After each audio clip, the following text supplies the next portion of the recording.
Hello everyone, I hope you are doing really well. Next chapter है chapter 8, startup incubators and accelerators, जो कि काफी unique topic है और काफी नॉलेजेबल होने वाले हैं आपके लिए। Let's begin. सबसे पहला टॉपिक है स्टार्टअप इंक्यूबेटर्स। स्टार्टअप इंक्यूबेटर्स का नाम काफी बार सुना होगा इस चैप्टर में। इंक्यूबेटर्स होते हैं जो कि स्टार्टअप को हेल्प करते हैं फंडिंग के लिए, नेटवर्किंग के लिए, रिसोर्सेज देते हैं स्टार्टअप को, ट्रेनिंग देते हैं, नॉलेज देते हैं। ठीक है, इस चैप्टर में डिटेल्ड पढ़ेंगे स्टार्टअप इंक्यूबेटर्स के बारे में। तो इंक्यूबेटर्स होते हैं designed to accelerate the growth and success of the early age startup. जो अर्ली एज स्टार्टअप होते हैं उनकी ग्रोथ और सक्सेस में हेल्प करते हैं। कैसे? मेंटरशिप प्रोवाइड करके, वर्क स्पेस देके, फंडिंग देके, networking events, access to resources. इसके बाद टाइप्स ऑफ इंक्यूबेटर्स। इंक्यूबेटर्स के कौन कौन से टाइप होते हैं? सबसे पहला general business incubators. General business incubators वो होते हैं जो जनरली सभी इंडस्ट्रीज को टारगेट करते हैं, कोई भी इंडस्ट्री हो जो सबकी हेल्प करते हैं। ठीक है, general incubator cater startups cross various industries and sectors. ठीक है, इनकी टारगेट ऑडियंस होती है अर्ली एज एंटरप्रेन्योर्स। तो सारे इंक्यूबेटर्स अर्ली स्टार्टअप्स को हेल्प करते हैं। ये वही mentorship, networking, funding opportunity, shared office spaces, ये चीजें प्रोवाइड करते हैं। तो जनरल वो होते हैं जो सभी इंडस्ट्रीज को टारगेट करते हैं। नेक्स्ट है इंडस्ट्री स्पेसिफिक इंक्यूबेटर्स।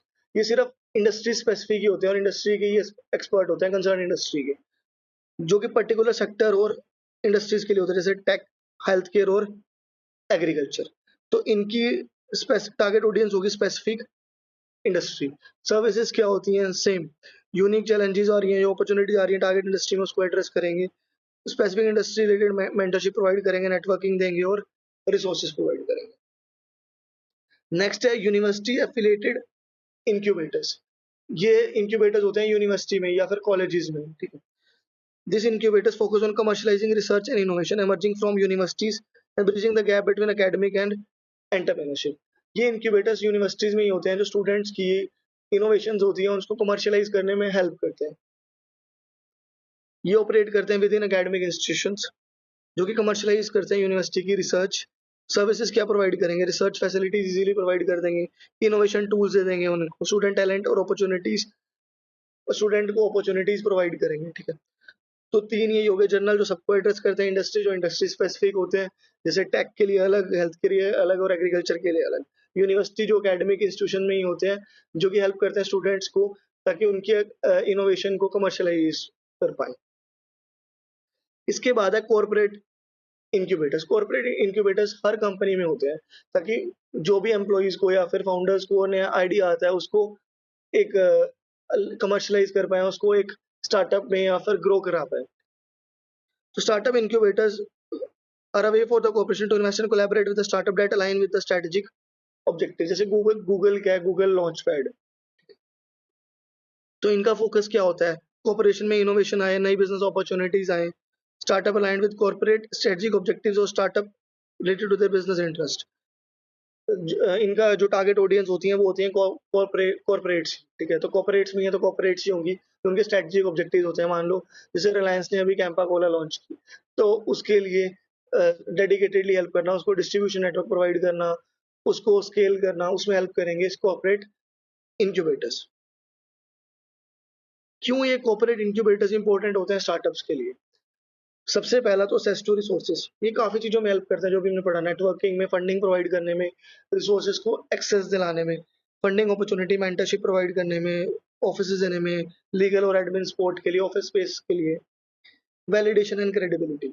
हाँ, इसमें क्या होता है, मान लो अगर इन्वेस्टर के साथ पिच करने जाएंगे तो क्रेडिबिलिटी ज्यादा बनती है, क्योंकि अगर हम इन्वेस्टर को बताएंगे अब इस इंक्यूबेशन सेंटर के साथ जुड़े हुए हैं, तो अगर उसकी रेपुटेशन ज्यादा है तो इन्वेस्टर के सामने क्रेडिबिलिटी ज्यादा होगी। enhances their credibility and legitimacy of startup in the eyes of investor, customer and partners. Networking opportunity provide करते हैं, नेटवर्क करवाने में, इन्वेस्टर्स को मिलवाने में हेल्प करेंगे। इनमें इन startup can tap into wealth, knowledge and support with the network of incubators. Learning and development, incubator काफी सारी लर्निंग प्रोवाइड करता है क्योंकि उसका बहुत सारा एक्सपीरियंस है, उसने अलग अलग स्टार्टअप को हेल्प किया हुआ है, तो वैल्यूएबल इनसाइट्स देते हैं, नॉलेज देते हैं और स्किल्स प्रोवाइड करते हैं। फाउंडर को क्या क्या चीजें ध्यान रखनी चाहिए इंक्यूबेटर को अप्लाई करने के लिए? सबसे पहले alignment with goal and values, उसको चेक करना चाहिए कौन सा इंक्यूबेटर उसके गोल्स और वैल्यूज से अलाइन करता है। क्या उसे इंडस्ट्री स्पेसिफिक इंक्यूबेटर चूज करना चाहिए या कॉर्पोरेट इंक्यूबेटर या जनरल? ठीक है, तो उसको चेक करना चाहिए उसके गोल्स एंड एस्पिरेशंस क्या है, उसके according align.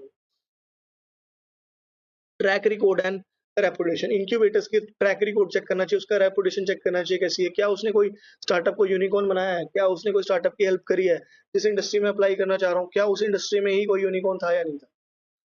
Terms and expectations, कितना इक्विटी स्टेक ले रहा है वो, ठीक है, और क्या उसकी फीस होगी, क्या प्रोग्राम्स होंगे, क्या ड्यूरेशन होगी, क्या परफॉर्मेंस मैट्रिक्स है, जो स्टार्टअप को सूट करेंगे उसके अकॉर्डिंग सेलेक्ट करना चाहिए।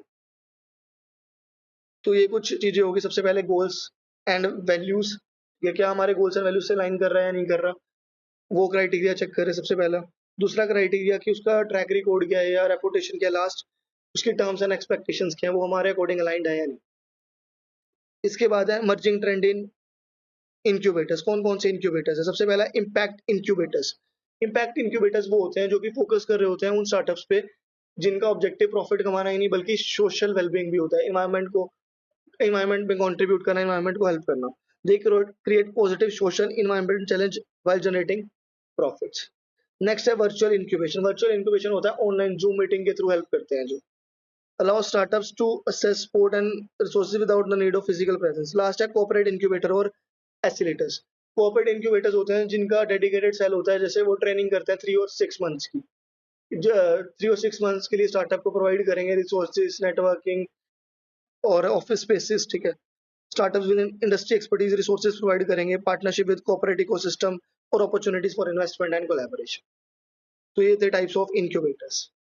तो इंक्यूबेटर्स में हमने मेन टॉपिक है, सबसे पहले कौन कौन से इंक्यूबेटर्स होते हैं, इंक्यूबेटर्स इंपॉर्टेंट क्यों है स्टार्टअप के लिए, और स्टार्टअप को क्या चीजें ध्यान रखनी चाहिए इंक्यूबेटर्स के पास जाने के लिए, और last emerging trends in incubators. Next है एक्सेलेटर्स। एक्सेलेटर्स का भी काम होता है स्टार्टअप को फंडिंग देना, नेटवर्किंग कराना, लेकिन दोनों में डिफरेंस है इंक्यूबेटर्स और एक्सेलेटर्स में।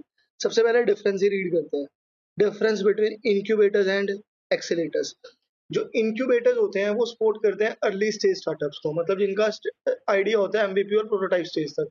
लेकिन जो एक्सीलेटर्स होते हैं वो सपोर्ट करते हैं जो ग्रोथ स्टेज पे होते हैं स्टार्टअप, ताकि वो स्केल कर पाए फास्टली, ठीक है।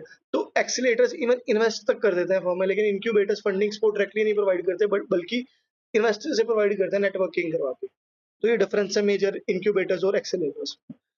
तो इंक्यूबेटर्स जो होते हैं जो अर्ली स्टार्टअप को सपोर्ट करते हैं cross various industries and sectors, लेकिन ये सपोर्ट करते हैं स्टार्टअप्स को, अर्ली स्टार्टअप को to rapidly accelerate growth. Accelerators support करते हैं ताकि वो इनकी स्टार्टअप की ग्रोथ फास्ट हो। इनके लॉन्ग टर्म प्रोग्राम्स होते हैं, लेकिन एक्सेलेटर्स के शॉर्ट टर्म प्रोग्राम्स होते हैं, शॉर्ट टर्म में जल्दी ग्रोथ करवाना चाहते हैं स्टार्टअप्स। इनके program less structured, incubators less structured होते हैं, लेकिन एक्सेलेटर्स मोर स्ट्रक्चर्ड और इंटेंसिव प्रोग्राम्स होते हैं।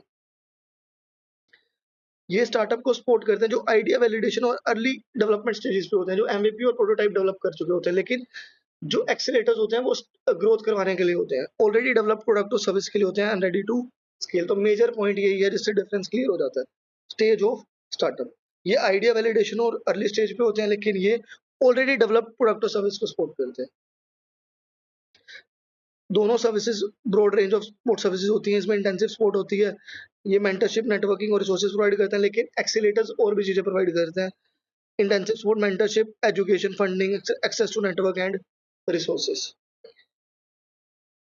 आउटकम क्या होता है, यहाँ पे स्टार्टअप रेडी फॉर मार्केट होता है, क्योंकि एमवीपी डेवलप हो चुका होता है, प्रोटोटाइप डेवलप हो चुका है, अब कस्टमर बेस एक्वायर करना। लेकिन यहाँ पे increase the chances of success and growth, उसको ग्रो करवाना है, मल्टीपल मार्केट्स में लेके जाना है, नए कस्टमर्स बनवाने हैं। यहाँ इन्वेस्टमेंट ये डायरेक्टली इन्वेस्ट नहीं करते स्टार्टअप में, बट एक्सेस करवा देते हैं फंडिंग रिसोर्सेज नेटवर्किंग के थ्रू। लेकिन ये सीड फंडिंग इन्वेस्टमेंट प्रोवाइड करते हैं in exchange of equity. Accelerators invest करते हैं लेकिन इंक्यूबेटर्स इन्वेस्ट नहीं करते। तो एक्सीलेटर्स क्या होते हैं, accelerators fix term cohort base approach होती है अर्ली एज स्टार्टअप्स को ग्रो करवाने के लिए। ये mentorship, education, funding, network resources provide करते हैं। क्या क्या लर्निंग होती है एक्सीलेटर्स प्रोग्राम्स में, एक्सीलेटर प्रोग्राम में क्या क्या लर्निंग होती है। सबसे पहले बिजनेस स्ट्रेटजी एंड प्लानिंग, हमें पता चल जाता है कि बिजनेस की स्ट्रेटजी और प्लानिंग कैसे करनी है, एक्सीलेटर्स हेल्प कर देते हैं उसमें। प्रोडक्ट डेवलपमेंट और इनोवेशन, प्रोडक्ट कैसे बनाना है, किन किन चीजों पे फोकस करना है, डिजाइनिंग पे कितना फोकस करना है, पैकेजिंग पे कितना फोकस करना है, तो एक्सीलेटर्स हेल्प कर देते हैं उसमें। सेल्स और मार्केटिंग, कस्टमर एक्विजिशन कैसे करनी है, मार्केटिंग कैसे करनी है, ब्रांडिंग कैसे करनी है, financial management end fund raising, planning कैसे करनी है, फाइनेंशियल मैनेजमेंट की, बजटिंग कैसे करनी है, फोरकास्टिंग कैसे करनी है, फाइनेंशियल मॉडल्स कैसे बनाने हैं, तो उसमें एक्सीलेटर्स हेल्प कर देते हैं। लीडरशिप एंड टीम बिल्डिंग, कोई कॉन्फ्लिक्ट आ रहा है उसको रिजॉल्व करना, लीड करना टीम को, ठीक है। Leadership skills, team management, conflict resolution में हेल्प कर देते हैं। Networking and relationship building, networking करवाने के लिए, मेंटर्स के साथ फंडिंग दिलवाने के लिए, या कस्टमर्स के साथ, एडवाइजर्स, इन्वेस्टर्स, इंडस्ट्री एक्सपर्ट्स और फेलो फाउंडर्स के साथ नेटवर्किंग करवाने में हेल्प कर देते हैं एक्सीलेटर्स। पिचिंग एंड कम्युनिकेशन, अपने बिजनेस आइडिया को पिच करने में, पिच डेक बनाने में हेल्प कर देंगे इन accelerators. Communicate the business idea, value proposition, और last resilience and adaptability. Resilience होता है कि कोई सेटबैक आ जाता है तो खड़े रहना, ऑब्स्टेकल्स को ओवरकम करना, वो स्किल सिखा जाते हैं एक्सीलेटर्स। अप्स एंड डाउन्स होते रहते हैं स्टार्टअप जर्नी में, तो एंटरप्रेन्योर को रेजिलेंस, प्रिजर्वेंस और एबिलिटी टू अडेप्ट आनी चाहिए, जो कि एक्सीलेटर्स हेल्प करते हैं सिखाने में। तो ये कुछ स्किल्स हैं जो कि जो कि स्टार्टअप फाउंडर्स एक्सीलेटर्स से सीखते हैं। काफी जनरल है, नाम से ही क्लियर है। डिफरेंस रीड कर लिया। अब वर्किंग ऑफ इंक्यूबेटर्स एंड एक्सीलेटर्स। एक्सीलेटर्स को अप्लाई करने के लिए क्या किया जाए? सबसे पहले हम एप्लीकेशन भेजते हैं, उसके बेस पे वो सिलेक्ट करेंगे, ठीक है। Startup interested in joining incubator apply bye filing an application, और वो रिव्यू करते हैं, उसके बाद सिलेक्ट कर लेंगे स्टार्टअप। इसके बाद है प्रोग्राम पार्टिसिपेशन। जो प्रोग्राम है उसमें वो पार्टिसिपेट करेगा, जो जो कि typically several months to few years के लिए होता है, जिसमें उन्हें मेंटरशिप मिलती है, वही चीजें, एक्सेस टू रिसोर्सेज मिलता है, नेटवर्किंग अपॉर्चुनिटी मिलती है, डेमो डेज एंड ग्रेजुएशन। जब इंक्यूबेशन प्रोग्राम एंड हो जाता है, startup often have opportunity showcase their program at demo day. जो उन्होंने सीखा वो पिच कर सकते हैं इंक्यूबेटर्स को। This is where they pitch their business to a room full of investor, mentors और पोटेंशियल पार्टनर्स। क्या क्या चीजें फाउंडर को लेके जानी चाहिए एक्सीलेटर्स के पास? सबसे पहले तो उसके पास क्लियर बिजनेस प्लान होना चाहिए, उसे पता होना चाहिए मेरा विजन क्या है, मिशन क्या है, इस स्टार्टअप को कहां से कहां तक पहुंचाना है। Outlining their startup mission, vision and target market value, value proposition and growth strategy क्या होने वाली। ओपन माइंडसेट, उसको एक ओपन माइंडसेट रखना चाहिए, मतलब रेडी टू लर्न रहना चाहिए, अडेप्ट करना चाहिए और iterate based on feedback and new insights. जो चेंजेस आ रहे हैं उसके बेसिस पे अपने आप को अडेप्ट करना चाहिए, कुछ लर्निंग है तो उसके अकॉर्डिंग एटीट्यूड चेंज करना चाहिए। नेक्स्ट है एलिवेटर पिच। एलिवेटर पिच होता है कि रेडी होना चाहिए, कभी भी अगर इंक्यूबेटर एक्सीलेटर मिल जाए तो उसको वो पिच कर पाए अपना आइडिया और उसकी support. Founders concise and compelling elevator pitch होनी चाहिए, ताकि वो अपने स्टार्टअप वैल्यू प्रोपोजिशन को कम्युनिकेट कर पाए मेंटर्स को, इन्वेस्टर्स को, पोटेंशियल पार्टनर्स को। गोल सेटिंग, उसका क्लियर कट मेजरेबल गोल होना चाहिए कि क्या अचीव करना है, ताकि वो एसिलेटर को वो बताए और एसिलेटर हेल्प करे उसकी वो अचीव करने। क्लियर एंड मेजरेबल गोल होना चाहिए ताकि वो for the time in their accelerator program. Networking material, उसके पास नेटवर्किंग मटेरियल होना चाहिए, उसके पास पिच डेक रेडी होना चाहिए, विजिटिंग कार्ड रेडी होने चाहिए, बिजनेस कार्ड्स, पिच डेक्स, प्रमोशनल मटेरियल्स रेडी होना चाहिए। लैपटॉप और वर्क टूल्स, जो भी चीजें उसकी एफिशिएंसी इंप्रूव करे वो कैरी करके चले, लैपटॉप हो गया या फिर अदर वर्क टूल्स, जो कि उसको प्रोडक्टिव रखे और वर्क काम करता रहे वो during program. Resilience and perseverance, ये स्किल उसको आनी चाहिए कि कोई सेटबैक हो जाता है या फिर कोई ऑब्स्टेकल आ जाता है तो उसको ओवरकम कर पाए। Positive to navigate setbacks, overcome obstacle और stay focus on their goals. तो ये चीजें उसको कैरी करनी चाहिए। काफी इजी है कि एक बिजनेस प्लान होना चाहिए उसके पास, ओपन माइंडसेट होना चाहिए, कोई चेंजेस आते हैं तो वो अडेप्ट करे उसके साथ। एलिवेटर पिच रेडी होनी चाहिए कि किसी को पिच करना पड़े तो इमीडिएट वो पिच कर पाए। Goal setting, clear and measurable goals होने चाहिए कि एक्चुअली अचीव क्या करना चाह रहा है। नेटवर्किंग मटेरियल्स होने चाहिए, बिजनेस कार्ड्स, प्रमोशनल मटेरियल्स वो कैरी करके से चले। लैपटॉप एंड वर्क टूल्स जो कि उसकी प्रोडक्टिविटी इंक्रीज करे। लास्ट रेजिलेंस एंड प्रिजिलेंस, जो कि स्किल है जो कि साथ रखे, अगर कोई सेटबैक होता है तो उसको ओवरकम करे। क्या चीजें कंसीडर करनी चाहिए? Things to think while selecting a best accelerator और इंक्यूबेटर। इंक्यूबेटर एक्सेलेटर सिलेक्ट करने के लिए क्या क्या चीजें स्टार्टअप के बाद तो सोचनी चाहिए।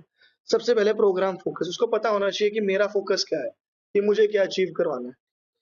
Programme focus whether it fits your needs and corporate goals, कि तेरा स्टार्टअप का फोकस क्या है, उसको कौन अचीव कर सकता है, उसको क्लियर होना चाहिए।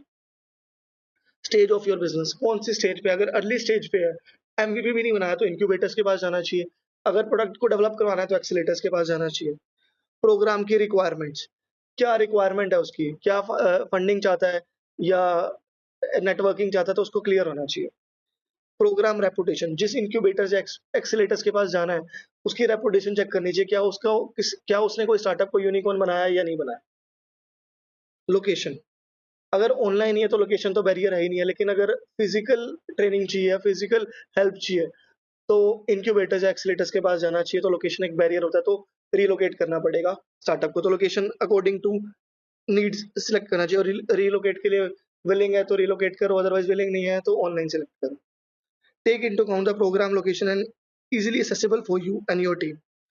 For the course program, you might need to relocate for some programs, but other programs जो flexible है या remote है तो access करे जा सकते हैं। तो सिंपल है काफी कि क्या चीजें देखनी चाहिए। सबसे पहले अपना फोकस देखो, अपना फोकस क्या है उसके अकॉर्डिंग सेलेक्ट करो। स्टेज ऑफ बिजनेस सेलेक्ट करो, अर्ली स्टेज है तो इंक्यूबेटर्स, ग्रोथ करनी है तो एक्सेलेटर्स। प्रोग्राम रिक्वायरमेंट, क्या प्रोग्राम की रिक्वायरमेंट है, क्या चाहते हो उसके अकॉर्डिंग सेलेक्ट करो। प्रोग्राम रेपुटेशन चेक करो कि इंक्यूबेटर्स या फिर एक्सेलेटर्स की रेपुटेशन है या नहीं, क्या किसी ने उनको कोई क्या उन्होंने कोई स्टार्टअप को यूनिकॉर्न बनाया है या नहीं बनाया। लोकेशन, रिमोट है तो लोकेशन बैरियर नहीं है, अगर फिजिकल जाना है तो चेक करो कि लोकेशन वाला बैरियर ओके है या नहीं।